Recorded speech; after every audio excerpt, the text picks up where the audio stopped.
कल हम लोग पढ़ रहे थे ionization constant of water and its ionic product, ठीक है। इसमें हम लोग लास्ट में पढ़े थे टेम्परेचर के साथ क्या वेरिएशन होता है, variation of ionic product with temperature, variation of ionic product with temperature ये वेरिएशन है ना। तो पूछेगा कहीं पर variation of ionic product with temperature, ठीक है ना। तो टेम्परेचर इंक्रीज होगा तो आयनिक प्रोडक्ट भी इंक्रीज करेगा, क्योंकि टेम्परेचर इंक्रीज होगा तो आयनाइजेशन ज़्यादा हो जाएगा वाटर का, ठीक है। तो वाटर का आयनाइजेशन ज़्यादा होगा तो H+ आयन का कॉन्सेंट्रेशन भी बढ़ जाएगा, OH- आयन का भी कॉन्सेंट्रेशन बढ़ जाएगा, तो Kw बढ़ जाएगा, ठीक है। ये चीज़ तो हम लोग कल पढ़ लिए। मतलब क्या हो गया कि लेकिन ये है कि ये दोनों का कॉन्सेंट्रेशन जो है बढ़ेगा तो Kw तो बढ़ेगा, ठीक है। प्योर वाटर का बात कर रहे हैं, ठीक है ना। मतलब H+ आयन और OH- आयन का कॉन्सेंट्रेशन जो है अगर हम टेम्परेचर बढ़ाएंगे तो इंक्रीज करेगा, टेम्परेचर डिक्रीज करेंगे तो दोनों ही का ही कॉन्सेंट्रेशन डिक्रीज हो जाएगा। तो टेम्परेचर इंक्रीज होने से भी आयनिक प्रोडक्ट में चेंज आएगा, आयनिक प्रोडक्ट बढ़ जाएगा, और टेम्परेचर डिक्रीज करेंगे तो क्या होगा, आयनिक प्रोडक्ट डिक्रीज हो जाएगा, क्योंकि H+ आयन और OH- आयन दोनों ही डिक्रीज कर जाएगा। समझ गया ना, आई बात समझ में। लेकिन टेम्परेचर इंक्रीज करें या डिक्रीज करें, अगर प्योर वाटर है तो number of hydrogen ion and number of OH- ion same रहेगा। वेरिएशन ऑफ Kw तो होगा, लेकिन हर केस में, किसी भी केस में जो है, चाहे टेम्परेचर इंक्रीज करें या डिक्रीज करें, कॉन्सेंट्रेशन जो होगा H+ आयन और OH- आयन का, ठीक है ना, ये मेंटेन रहेगा, बराबर रहेगा, ठीक है ना। आया बात समझ में। तो यहाँ पर ये चीज भी नोट करना है, at any temperature concentration of H+ ion and OH- ion remains same, मतलब दोनों बराबर है, ये चीज याद रखना, चाहे टेम्परेचर कितना भी हो, फॉर प्योर वाटर, ठीक है, फॉर प्योर वाटर, ये याद रखना है। टेम्परेचर इंक्रीज होगा डिक्रीज होगा तो आयनिक प्रोडक्ट में चेंज आएगा, क्योंकि कॉन्सेंट्रेशन जो है H+ आयन और OH- आयन का चेंज हो जाएगा, ठीक है। लेकिन चेंज किस तरह से होगा, टेम्परेचर बढ़ाएंगे तो इस दोनों का कॉन्सेंट्रेशन जो है इंक्रीज कर जाएगा, ठीक है। टेम्परेचर डिक्रीज करेंगे इस दोनों का कॉन्सेंट्रेशन डिक्रीज कर जाएगा, समझ में आया। लेकिन दोनों का कॉन्सेंट्रेशन सेम रहेगा, है ना। जैसे 298 पर हम लोग क्या बताए कि H+ आयन का कॉन्सेंट्रेशन इतना रहता है तो OH- का भी इतना ही रहता है, मतलब कॉन्सेंट्रेशन H+ और OH- आयन का वाटर का कभी नहीं बदलेगा, चाहे टेम्परेचर कुछ भी कर ले। आयनिक प्रोडक्ट चेंज होगा, कोई बात नहीं है, लेकिन concentration of H+ ion and OH- ion हमेशा सेम रहेगा, आइडेंटिकल रहेगा, चाहे कोई भी कंडीशन क्यों ना हो।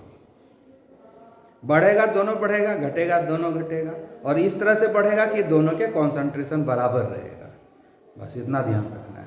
आई बात समझ में, क्लियर हुआ? हाँ ठीक है। तो अब हम लोग जो है पढ़ेंगे concentration of hydronium ion and OH- ion in aqueous solution of acid and base. हम लोग इसका कॉन्सेंट्रेशन पढ़ चुके हैं पहले भी, लेकिन वो प्योर वाटर है, उसको हम लोग प्योर वाटर में न पढ़े थे। प्योर वाटर का क्या था फॉर्मूला, यही था ना, H+ एंड OH-, इसका हम लोग निकाले थे Kw, H+ एंड OH-, यही निकाले थे। अगर H+ का कॉन्सेंट्रेशन अगर हमको निकालना क्या हो जाएगा, Kw/, OH माइनस, यही होगा, हाँ। और अगर OH माइनस का कॉन्सेंट्रेशन निकालना हो तो फॉर्मूला क्या होगा, KW/V2।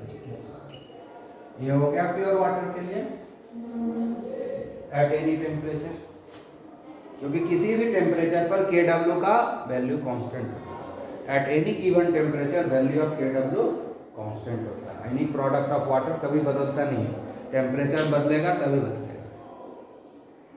समझ गया ना, वाटर का टेम्परेचर बदलेंगे तभी KW बदलेगा, अदरवाइज ये कांस्टेंट रहता है।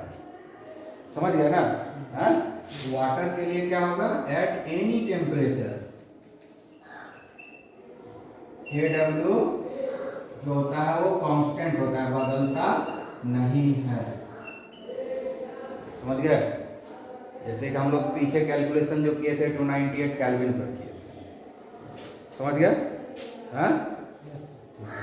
अब क्या है, अब ये भी जानने की जरूरत है, ये तो प्योर वाटर में हम बोलते हैं कि KW कांस्टेंट होता है। फॉर प्योर वाटर लिखे है ना, ये किसके लिखे हैं, फॉर प्योर वाटर। ठीक है। अब ऐसा है कि अगर वाटर प्योर नहीं रहेगा ना तो भी KW कांस्टेंट रहता है, अगर टेम्परेचर कांस्टेंट रहता है, नहीं बदलता। ठीक है, हम लोग आयनिक प्रोडक्ट निकाले थे ना, KW का वैल्यू 10⁻⁻14 है मोल स्क्वायर पर लीटर स्क्वायर निकाले थे ना। अगर एसिड में भी चला जाएगा यही रहेगा, बेस में भी रहेगा, क्योंकि एसिड में पानी डालेंगे, बेस में भी पानी डालेंगे तभी ना एक्वा सॉल्यूशन होगा। वाटर में डिजॉल्व करेंगे एसिड को या बेस को तभी तो एक्वा सॉल्यूशन बनेगा, है कि नहीं। तो कहता है कि वहाँ भी आयनिक प्रोडक्ट ऑफ वाटर नहीं बदलेगा अगर टेम्परेचर सेम रखे।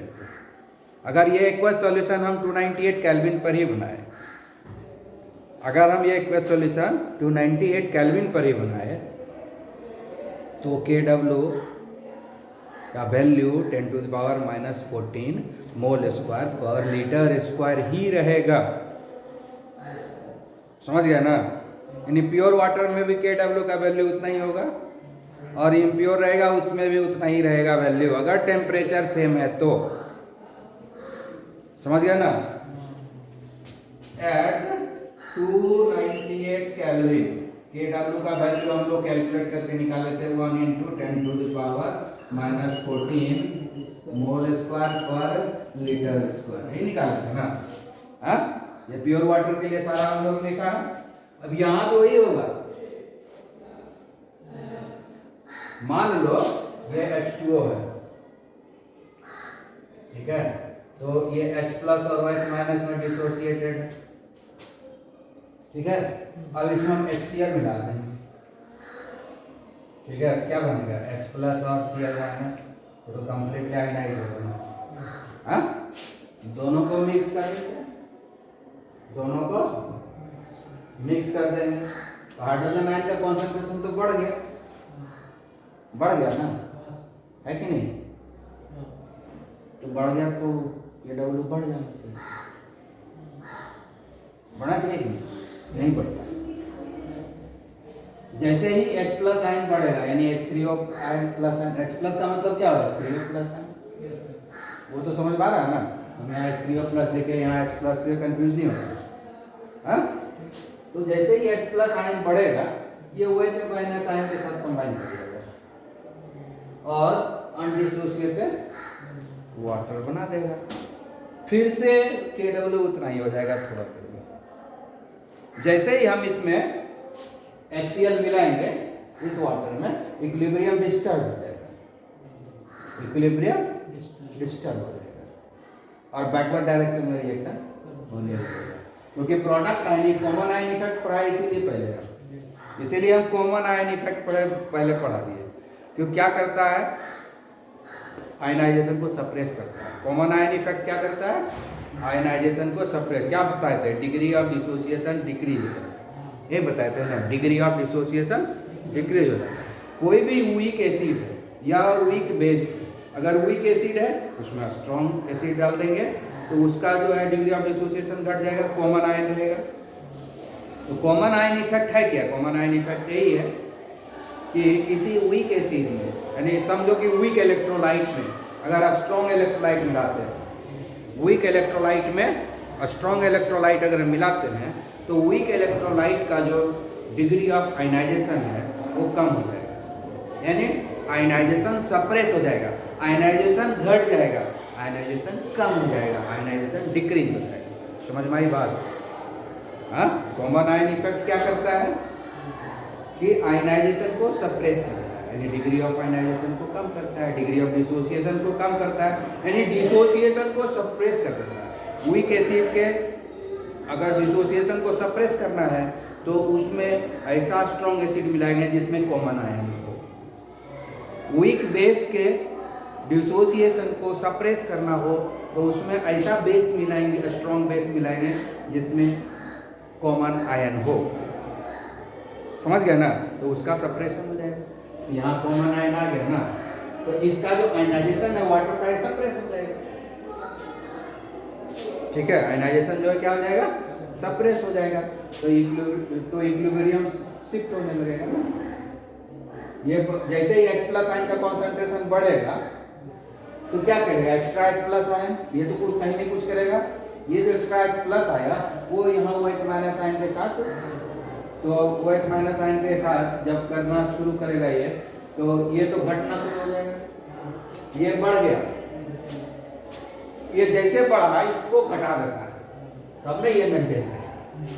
ये नेचुरल है, ये प्रैक्टिकल चीज बता रहे हैं, ऐसा हो रहा है।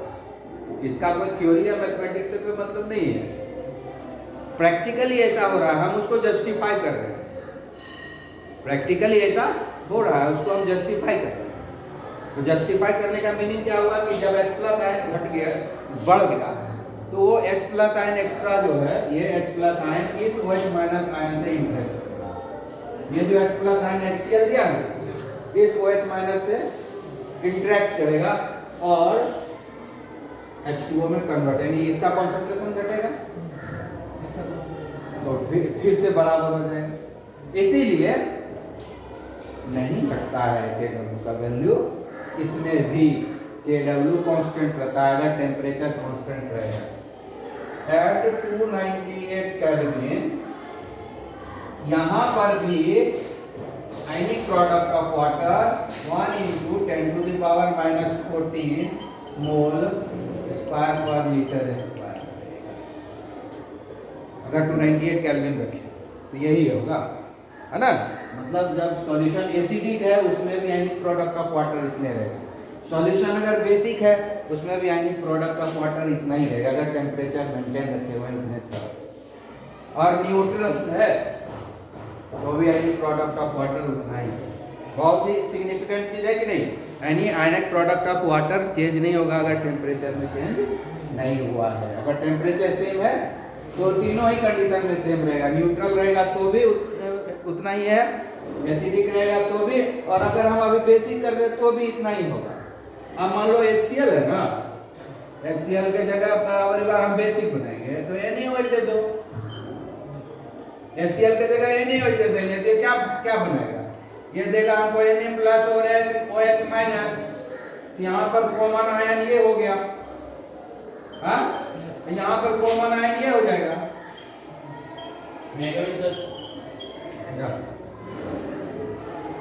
तो यहाँ पर कॉमन आयन क्या हो जाएगा? OH minus ion.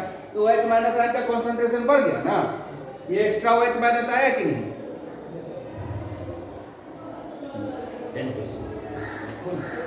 OH minus यहाँ है ना, एक्स्ट्रा आ गया। अब ये OH माइनस आयन क्या करेगा मालूम है? वो H प्लस से कंबाइन करेगा और वाटर वापस बना देगा, बैकवर्ड रिएक्शन फिर से होने लगेगा। कॉमन आयन इफेक्ट क्या करता है? आयनाइजेशन को सप्रेस करता है। कॉमन आयन जो है क्या करेगा? आयनाइजेशन को सप्रेस करेगा। ये OH माइनस आयन एक्स्ट्रा आएगा, तो OH माइनस आयन एक्स्ट्रा है तो ये OH माइनस आयन इस H प्लस के साथ कंबाइन करेगा। ये क्या हुआ? एसिडिक मीडियम हुआ, ये है एसिडिक मीडियम। और ये क्या हो गया? Basic medium. हाँ, समझ में आया? अब बेसिक मीडियम में भी वही हो रहा है, आयनाइजेशन सप्रेस हो रहा है। OH माइनस आयन बढ़ गया, ये बढ़ गया, है ना। तो इसको घटाएंगे तब ना फिर से KW रहेगा, नहीं तो बदल जाएगा ना।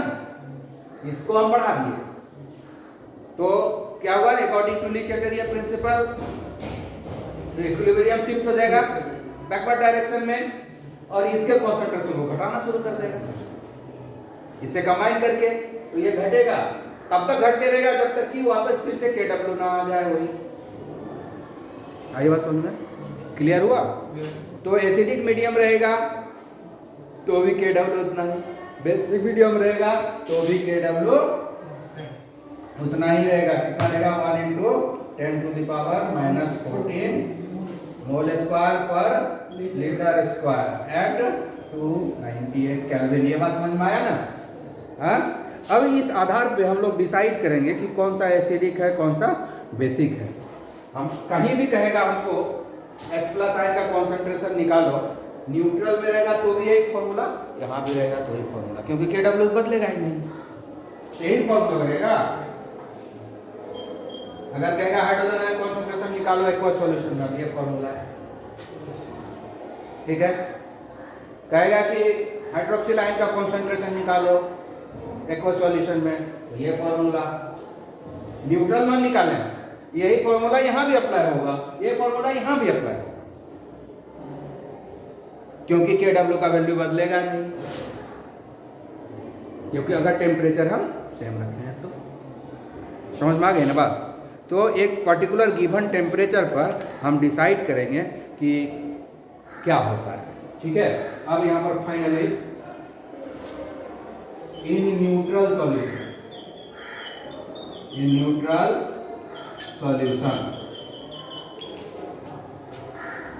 Concentration of H+ ion equal to concentration of OH। ये दोनों बराबर होता है, न्यूट्रल रहेगा तो दोनों का कॉन्सेंट्रेशन बराबर रहेगा, यानी इस केस में ये न्यूट्रल है, इस केस में।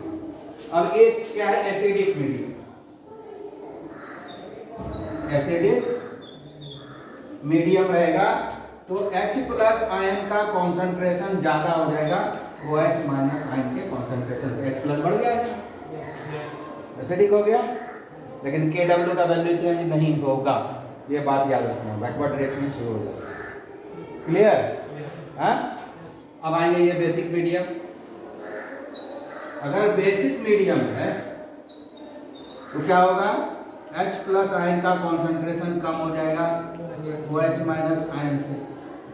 यहाँ OH- आयन बढ़ गया, यहाँ भी OH है, यहाँ भी आ गया OH- आयन, H+ आयन से बढ़ गया ना। जब तक इसमें कुछ नहीं मिलाता है, ये दोनों का कॉन्सेंट्रेशन सेम रहता है। ऐसे एसिड मिला दिया तो H+ आयन बढ़ जाता है, OH- उतने रहता है। अब बेस मिला देते हैं तो H+ उतना ही रहता है, OH- बढ़ जाता है। इक्विलिब्रियम डिस्टर्ब हो जाता है, इसलिए बैकवर्ड डायरेक्शन में रिएक्शन होने लगता है, ठीक है। और बैकवर्ड डायरेक्शन में रिएक्शन हो करके फिर से KW अचीव करता है, फिर से ionic product of water achieve करता है same according to Le Chatelier principle. समझ में आ गया, क्लियर।